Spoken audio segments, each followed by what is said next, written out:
I look like a baked potato. I also feel like a baked potato. Hi, welcome back. As per the title says, I have realized in my mid-year book free cap tag, I'm going to tag it down below, that I haven't read that many 5-star books this year. It's July, it's the middle of July, and I still haven't found like a true favorite book of the year that hasn't been like a reread of one of my favorite books. I reread a lot of books this year, which was one of my like New Year's resolutions, so I'm happy about that. But I want to find some new books that I really like. So I'm not going to stop this video until I find another 5 stars, like complete 5-star, one of my favorite books. I really want to find another Less, another Heaven Official Blessing, another Darkness Outside Us, you know, something like that. And I want to start this video with a TikTok sensation, Emily Wild's Encyclopedia of Fairies. Yeah, I'll start this one and I'll tell you how it goes.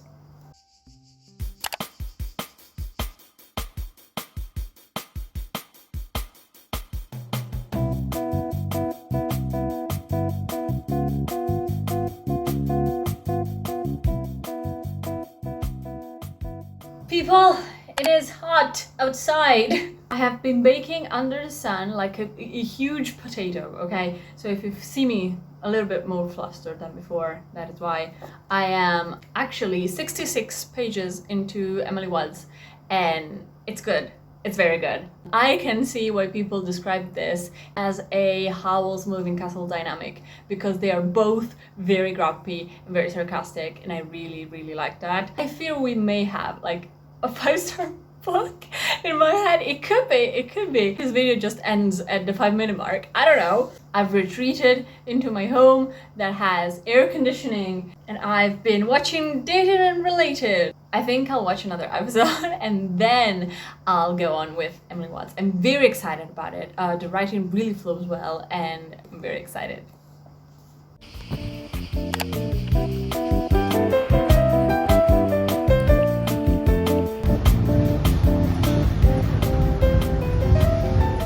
Hi, we may have some problems. For one, I did my nails. I'm very proud of them, especially this like little fish one. But it's so hot that the nail polish is bubbling over. Like it's literally boiling. I have so many bubbles. It has never happened to me. It is indeed that hot. And the second problem is that I finished Emily Wild's Encyclopedia of Fairies and I gave it 5 stars. To whoever says that I should actually technically end the video here, fuck you, I make my own rules. I'm going on. I want to find another 5 stars. This is because I still haven't found like my favorite book of this year, like a true new favorite. This could be a contender. I really enjoyed this. So after this, I am trying Guardian Volume 2. This is the second volume of a Danmei, so a Chinese web novel. It is about occult detectives, and the Grim Reaper is called in another way in the book, but let's hope for the best. I want another 5 stars in this video so I can, you know, excuse this one. Okay, it is hot as balls outside, okay? I have some reading updates, but also some like life updates. Today is the Festa del Redentore here in Venice. It's a holiday, it's a celebration that it's only here, like in Venice, and they build a bridge in the middle of the Grand Canal, and I am going to the celebration to the beach, okay? So I'm hosting the party, so I'm very stressed out about it. So I am 42% into Guardian Volume 2, Chinese web novel. It's about gay detectives and gay occult detectives. So it's about ghosts and Chinese mythology, and it's very good.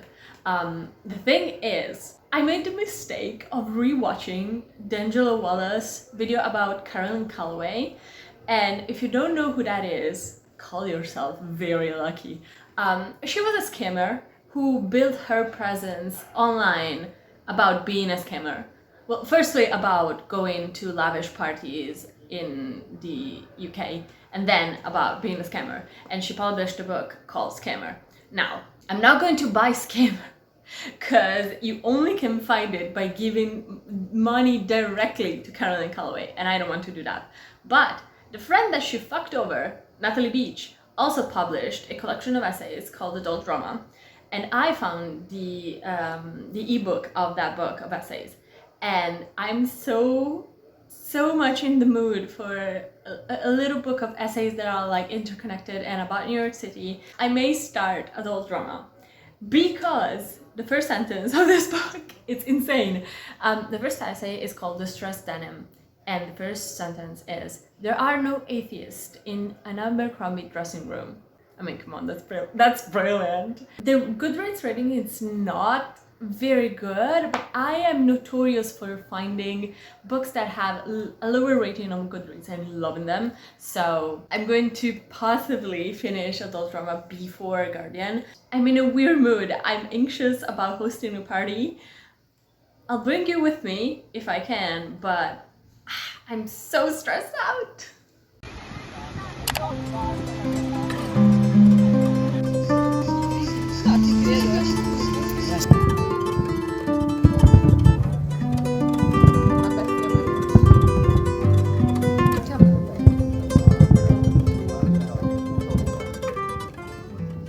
I finished Adult Drama last night.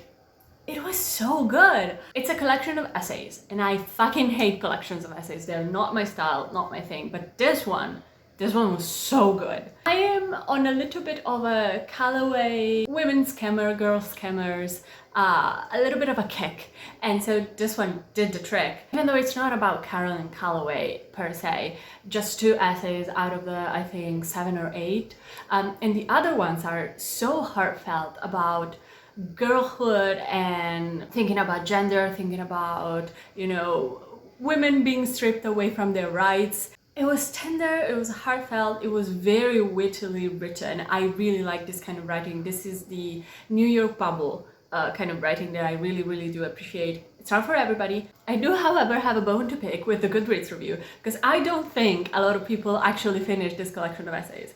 I think some people really wanted to read what Natalie Beach wanted to say about Carolyn Callaway and just read those essays and maybe the first one and just gave their opinions. If you want to see how the media literacy epidemic, like the lack thereof, is really impacting the way we read this collection of essays and then go to the Goodreads reviews, because dear God, I gave it a 4.5 stars. It was really good for a collection of essays. For me, the person that I am, so good. So now, I was meaning to read Not in Love by Ellie Hazelwood because I did get the book. I don't have it here, but I do have it somewhere else. But I'm, as I said, on a bit of a girl scammer kick. So what I did was search up on the internet books similar to this kind of story, and what do you know? There's a story called Cover Story by Susan Rigetti that it's inspired by Callaway. It's inspired by the whole Natalie Beach, Carolyn Callaway dysfunctional friendship, and it's like their story but like fictionalized. 2 girls meet at NYU and one of them inspires the other, or like kind of convinces her to be her ghostwriter and to kind of live with her in their lavish New York apartment, and between the parties and the drugs, something unravels. This is a very short book and I anticipated I want it to be very thrilling. I want it to be like about a dysfunctional friendship, like a dysfunctional women friendship. One of my best things that you could write about. So I'm going to the beach with this book and hopefully we can get a 5 stars. Now that we are like 3 books in. So let's go to the beach together.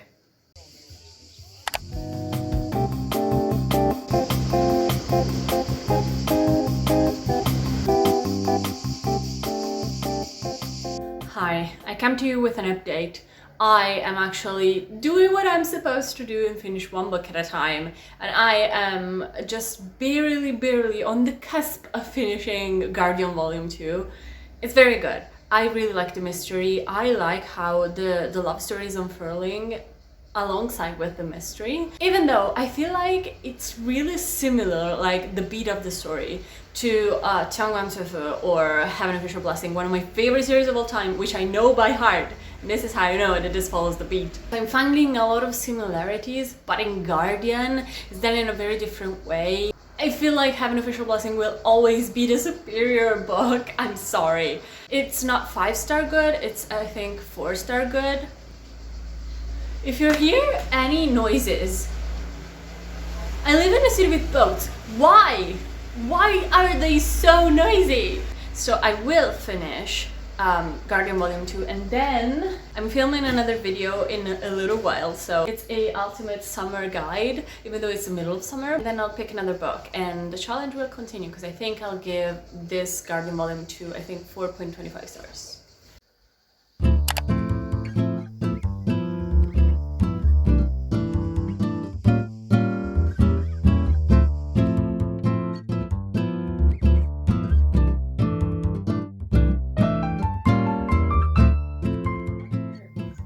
God.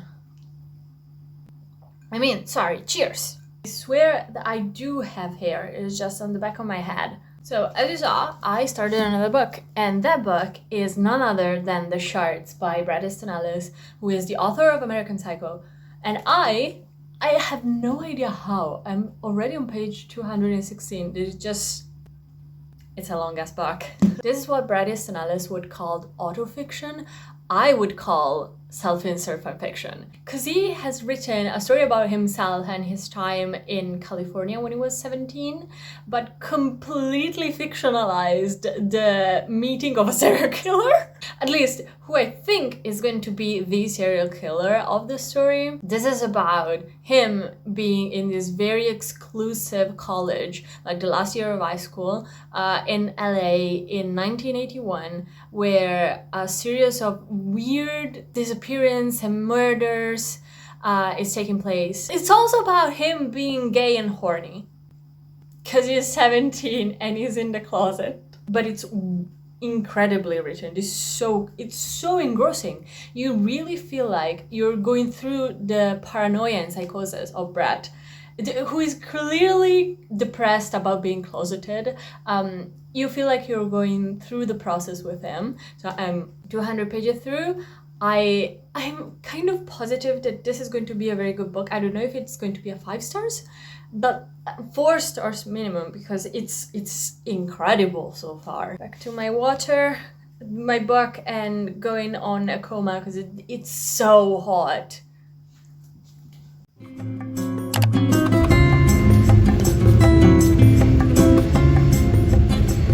Hi, I have an update on The Shards. But first, I have a life update, like life-changing thing that I discovered.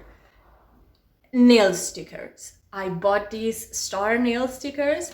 I am going to be insufferable this summer. This is going to be my whole personality. They are so cute, so easy. I don't have to do anything. And I finished the shirts. Yes. I know that probably, I don't think my last update was even after the halfway point. I think it was like 200 pages in, and I was like, yeah, I'm having a good time. And then I finished it. This book is 700 pages, the Italian edition is. It sucks you in a way that I did not expect. This is my first Bret Easton Ellis book. This got me in such a mood that I immediately acquired another Bret Easton Ellis book. This is the Italian copy of Less Than Zero. I think I've already told you what The Shards it's about. And it's honestly Bret Easton Ellis psychologically torturing himself and his friends, who are awful to him. They are awful friends. There are 2 things going on. One, there is a cult going on in LA. I think they're called like Dark Knights or Occult Knights, and they're taking drugs and assaulting people in the streets. And then there is a serial killer kidnapping people, torturing them, and then modifying their bodies to leave them to rot in public places. And Bret Easton Ellis thinks this serial killer is the new guy in their school. I'm not going to spoil you if this person is actually the serial killer, but that ending, I think I'm going to think about it for at least 1 or 2 months to kind of digest it, because, whoa. I think I'm going to give this, however, 4.5 stars. It's a little bit too long. I know that Bret Easton Ellis uses repetitive writing to induce this sense of paranoia into the reader, because himself, like Bret Easton Ellis, the character in the book, is very paranoid of everything, and he's also like very much addicted to sleeping and relaxing drugs like Valium. This is a very adult book, very graphic, very much filled with sexual content, and also part of the way that the character Bret Easton Ellis feels awful in the stories, because he's queer in the 80s and he feels the weight of the general homophobia around him. It's very sad in that regard, but it was an awesome book. Oh my god, it sucked me right in. I read 700 pages in 3 days now. Okay, I did buy Lesson Zero by Bret Easton Ellis, but if I read this book right after the Shards, I'm going to launch myself from my window. But I did acquire another book that I am pretty sure is going to be 5 stars, and if it's not going to be, I'm going to be very disappointed. I have Not in Love by Elie Hazelwood.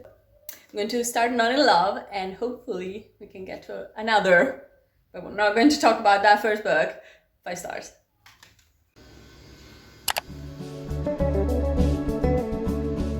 You hear the fan? I'm so sorry, it's so fucking hot. But I'm on page 116 of Not in Love.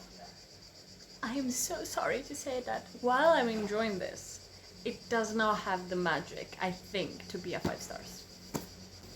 I don't know. Usually with Elie Hazelwood's book, I just know. Like with this one, the fact that it's definitely darker, more somber, I don't know, the protagonist usually is my favorite part, like the banter and stuff, but here, since they're both, well, actually, the protagonist, like the female protagonist, is much more disconnected from her feelings than him. There's no actual banter, they just talk about stuff, which is fine, but it's not like 5 stars amazingness that I'm used to with Elie Hazelwood. It's just a tonal shift that I did not expect. It's not bad, it's just not my favorite.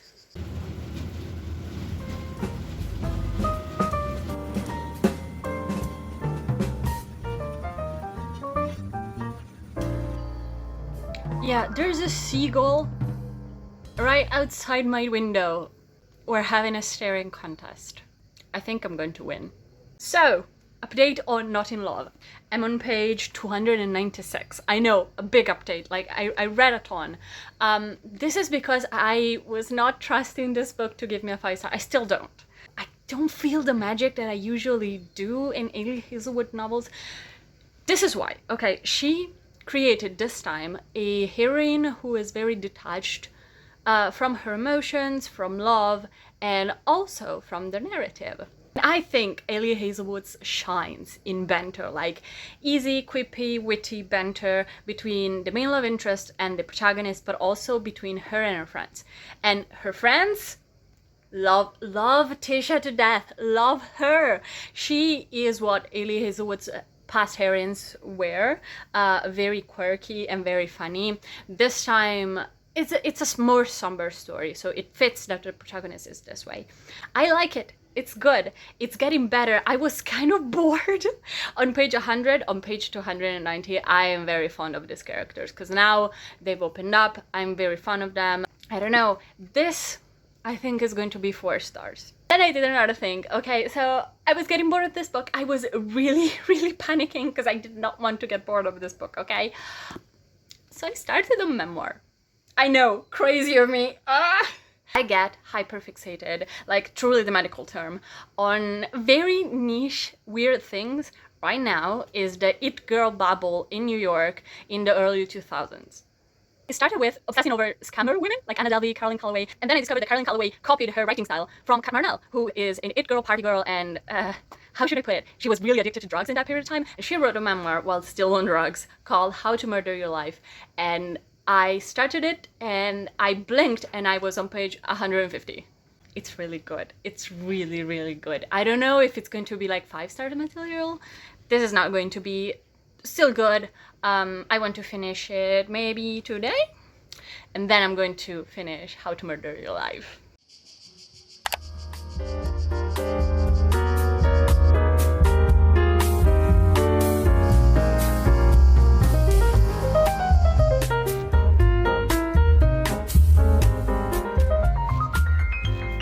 Okay, kill me. We have our hair up, our brain cells down, because this is Emily Wilde cursing me to never find another 5-star book. I've read books that were so close, okay? So I have some updates. I'll sage the room. What do I have to do? Now, this is against mosquitoes. My updates are as follows. I finished Not in Love. I have complicated feelings towards this book, okay? I liked it. It was a good book. For Elie Hazelwood, not the best. I probably said it a million times. Elie Hazelwood shines in the banter. And if you make your protagonist very detached from her emotions, there's not going to be any banter in your book.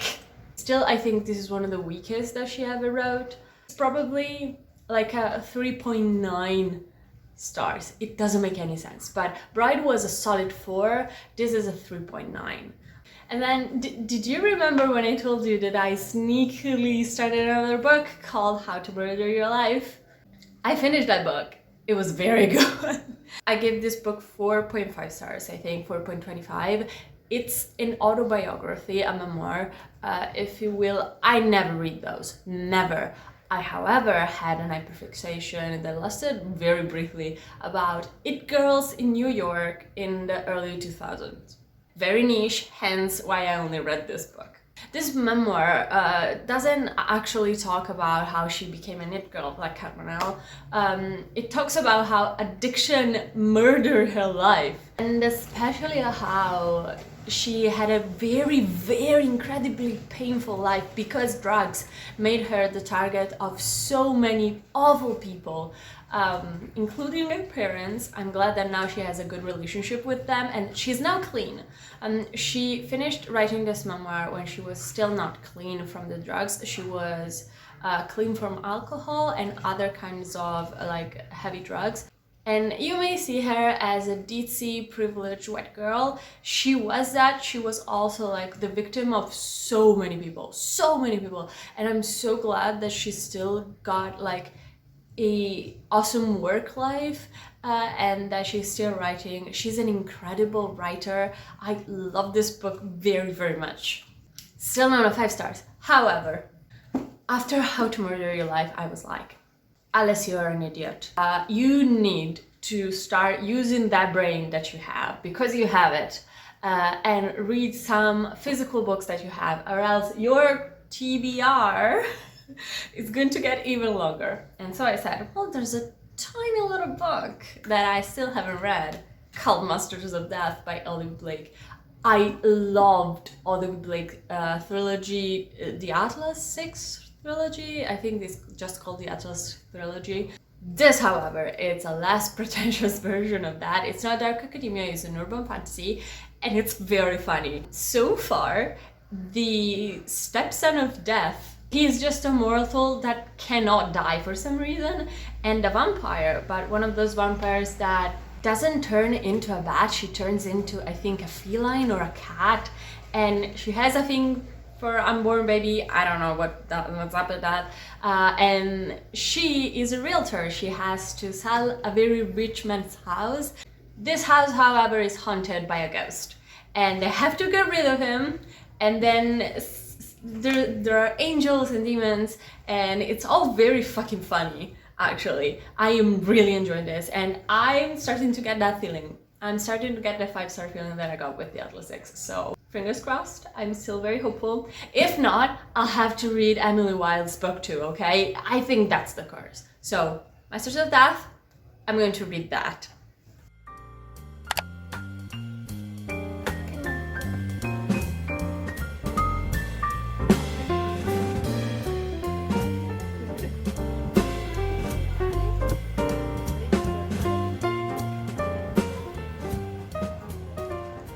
Okay, so I have the last chapter of Masters of Death. I don't think it's going to be a 5 stars. It's really close though. I really like this book. It's weird and it's chaotic, but I really liked it. Things are... You know what's more painful than like heartbreak and relationship stuff? When parents realize they love their child so much and their child realizes that they're loved. That's one of the most painful things that you can put into a book for me personally. Is it the daddy issue speaking? Possibly, probably. This much left. I'm going to finish it right now.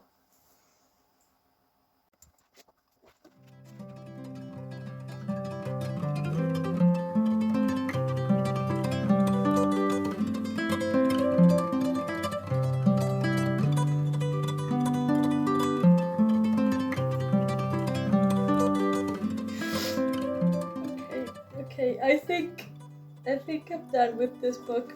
I think I'm done. Okay. I finished the book. This is upside down.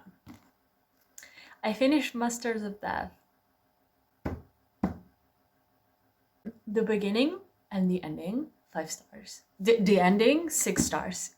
Devastating, very beautiful though. And I also think, very tender, not just for the characters, but also for the reader. The bits in the middle were like a little bit more like a 4 star. And I think this book suffered from being one book. I know this has been rewritten from 2018 when the author self-published this book, and then when it got traditionally published. But I think this book suffers from being one book. I think a duology would have benefited the story so much, not just because I want more of it, but because the pacing is a little bit rushed in the beginning and then it dilates in the middle for, I don't think, many reasons. And I think having 2 books or maybe a longer book paced differently would have given especially 2 characters, which are the angel and the demon, a little bit more screen time and time for development. But I really liked it. And then the fucking little shit of an author that is Oliver Blake ended this book with a chapter called, I shit you not, a word from our sponsor. After I cried my eyes out, a fucking word from our sponsor. So still not a 5 star. I'm in the awful predicament to having to think if I want to start another physical book or download the Emily Wilde's book 2 on my Kindle. We'll see.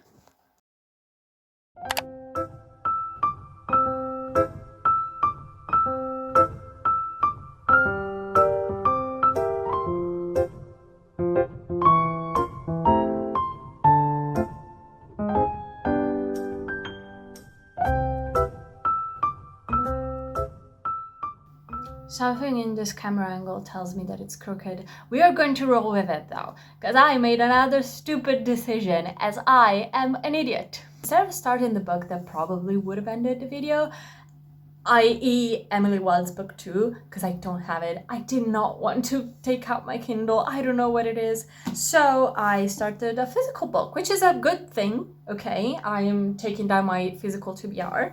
But yeah. I started another series. It's 5 volumes long, and the last 2 volumes have not been translated yet.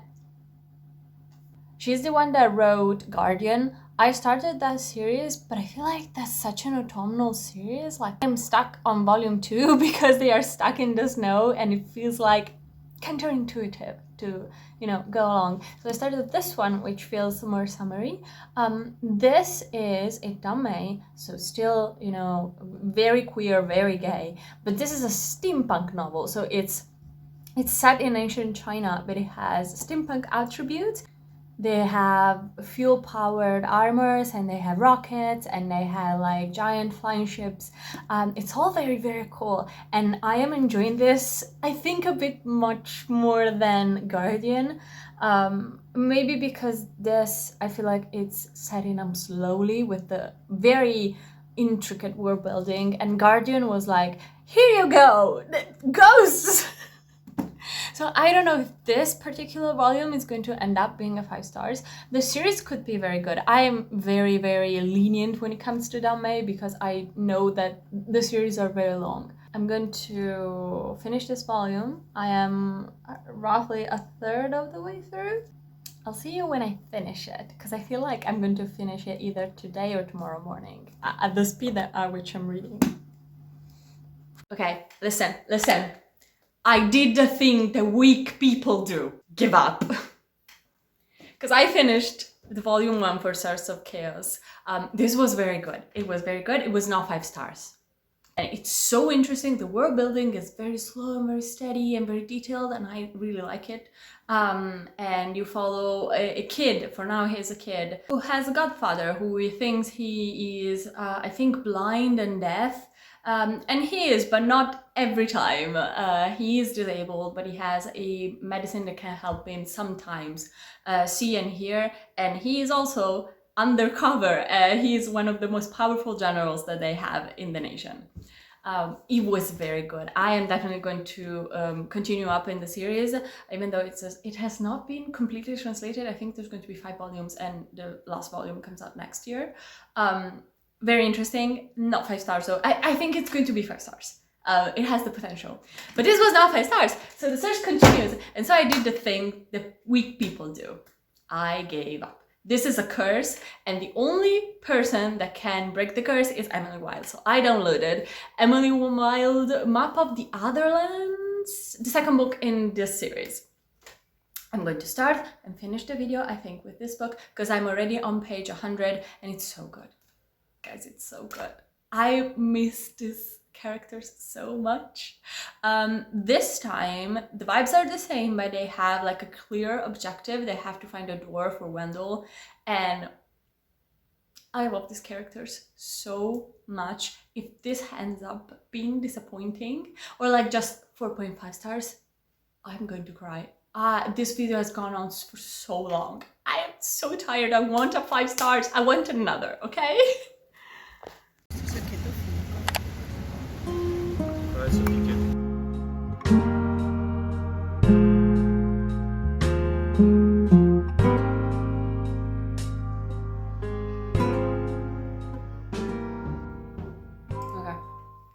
Hi, I'm here with a final update. I finished Emily Wilde's Map of the Otherlands. I'm here to end this fucking video because, yes, it was a 5 stars. Yes, I know it. It was a curse. It was a curse. Emily Wilde cursed me to be a fucking idiot for a month and a half trying to find another 5 stars. Well, all I had to do was read book 2. So I'm going to do a little bit of a very brief wrap up on all of the books that I read in this challenge, and then this video will be finally over. We started a challenge with this guy, Emily Wilde Encyclopedia of Fairies. 5 stars. This is possibly going to be one of my favorite books of this year. I love the atmosphere, I love the characters. They reminded me so much of House Moving Castle, How and Sophie. It was an experience. I loved the voice, I loved the style of writing, I love how it was a diary, and I loved the fairies, how they were portrayed. I loved everything about this book. It was quiet and very academic, and I loved it. So 5 stars. This has not been counted into the challenge, shame on me. Then I tried, and unfortunately I did not finish Garden Volume 2. It's still like up in the air if I'm going to finish it or not. I think I'm going to restart it and finish it in the fall, winter time, because it's really wintry. They're stuck in the snow in the scene that I'm in, so I was not feeling it. It's still very good. You know, detectives and stuff are really my thing, but still, it was not going to be a 5 stars at this time, and I wanted to give it a fair chance. So this one still has to be read. Then I got into my crazy like girl scammer phase. So I read Adult Drama and Other Essays by Natalie Beach. I don't really like essay collections, but this was really, really good. If you have to read one essay collection, it has to be this one. Even though you don't know who Karen Calloway is, it's still very good. It talks about femininity, gender, women's rights, which is fucking depressing to read about, but also like finding solace in human connection, and I find it so heartwarming. I really loved it. Still was not a 5 stars. So then again, I was still in my girl scammer era, so I started and finished Cover Story by Cesare Rigetti. This was not it. It was okay. It was the most okay-ish book that you've ever read. If you want something about obsessive friendships, read This Violence Delight. Don't read this one. This one was really meh. The writing, as I said multiple times, is the same fucking writing that you will find in a romance book, and it's applied to a mystery thrillery kind of, I don't even know how to categorize it because it was meh, a meh book. It was 3-star, not a 5-star. Then in the same span of time, I read 3 books back to back. I think I read The Shards first. So good. My first practitionalist book. It's again about obsession and paranoia and a serial killer in the 80s in Los Angeles. And Bret Easton Ellis is the master of writing these stories. I've now read Less Than Zero, and it's kind of like twin stories. Less Than Zero is 150 pages, this is several hundred pages, but they felt like long, they felt equally long. I really love this book. It was a tad bit too long and repetitive in some parts, but I really liked it. Unfortunately, not a 5 stars. So then I read Not in Love, which was such, I still think about this book with like heartbreak, because I was so convinced this was going to be the book that ended the video.